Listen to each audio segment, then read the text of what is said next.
தற்போதைய அண்மை செய்தி. வறட்சி பற்றி பேசாமல் புகழ்ச்சி பாடி முதலமைச்சரின் உச்சி குளிர பாராட்டு மழை பொழிய பயன்பட்டதுதான் வேளாண் பட்ஜெட் என்று திமுக தலைவர் மு.க.ஸ்டாலின் பட்ஜெட் தொடர்பாக விமர்சித்துள்ளார். அது தொடர்பான அண்மை செய்தியை தற்போது பார்த்து வருகிறோம்.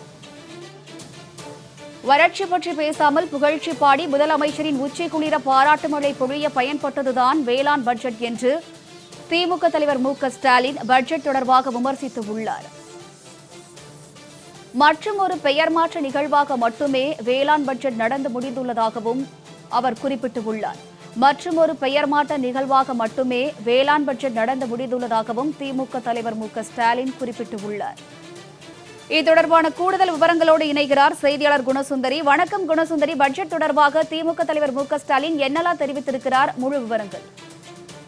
வணக்கம் வினிதா. தமிழக அரசின் முதல் வேளாண் பட்ஜெட் இன்று தாக்கல் செய்யப்பட்டது. குறிப்பாக வேளாண் பட்ஜெட்டை வேளாண் துறை அமைச்சர் வினோத் அவர்கள் வாசிப்பதற்கு தொடங்கிய உடனேயே முதலமைச்சர் விஜய் குறித்து புகழ்ந்து பேச தொடங்கினார். இந்நிலையில்தான் அவர் அப்பொழுது பேசும் பொழுது தொடர்ந்து சபாநாயகர் வேளாண் நிதிநிலை அறிக்கை மட்டுமே படிக்கும்படி தெரிவித்து அதன் அடிப்படையில் அதற்கு பிறகாக வேளாண் துறை அமைச்சர் வினோத் வேளாண் பட்ஜெட்டை படிக்கவும் தொடங்கினார். இந்நிலையில் தற்பொழுது வேளாண் பட்ஜெட் என்பது வேளாண் பட்ஜெட் தாக்கல் செய்யப்பட்டு முடிவடைந்தது. இந்நிலையில் தான் இதில் பல்வேறு குற்றச்சாட்டுகளையும் கண்டனங்களையும் விமர்சனங்களையும் முன்வைத்து தற்பொழுது திமுக தலைவர் ஸ்டாலின் தனது சமூக வலைதள பக்கத்தில் பதிவு ஒன்றை வெளியிட்டிருக்கிறார். குறிப்பாக அவர் வெளியிட்டிருக்கக்கூடிய அந்த பதிவில் வறட்சி பற்றி பேசாமல் புகழ்ச்சி பாடி முதலமைச்சரின் உச்சி குளிர பாராட்டு மழை பொழிய பயன்பட்டதுதான் இந்த வேளாண் பட்ஜெட் என்றும் மற்றும் ஒரு பெயர் மாற்ற நிகழ்வாக மட்டுமே நடந்து முடிந்துள்ளது என்றும் விமர்சனத்தை முன்வைத்திருக்கிறார். அதே போன்று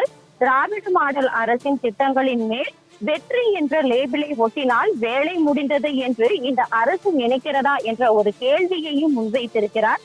அதே போன்று குறுவை சாகுபடி என்பது பாதித்து அரசின் உதவிக்கரத்தை எதிர்பார்த்து காத்திருக்கும் டெல்டா உழவர்களுக்கு எதுவும் இல்லாத வெற்று பட்ஜெட்டாக இந்த வேளாண் நிதிநிலை அறிக்கை அமைந்திருக்கிறது என்றும் விமர்சனத்தை முன்வைத்திருக்கிறார். அதே போன்று உழவர் பெருமக்களின் கோரிக்கைகளை உரத்த குரலில் இந்த கூட்டத்தொடர் முழுவதும் கழக உறுப்பினர்கள் எழுப்புவார்கள். உறக்கத்தில் இருக்கும் அரசு விழித்துக் கொண்டு பதில் சொல்லியே ஆக வேண்டும், இதற்கு தீர்வு கிடைக்க வேண்டும் என்றும் வலியுறுத்தியும் அதே போன்று விமர்சனத்தை முன்வைத்தும் தற்பொழுது திமுக தலைவர் ஸ்டாலின் தனது சமூக வலைதள பக்கத்தில் தற்போது வெளியான வேளாண் பட்ஜெட்டை தாக்கி பல்வேறு கண்டனங்களை தெரிவித்திருக்கிறார். கூடுதல் விவரங்களுக்கு நன்றி குணசுந்தரி.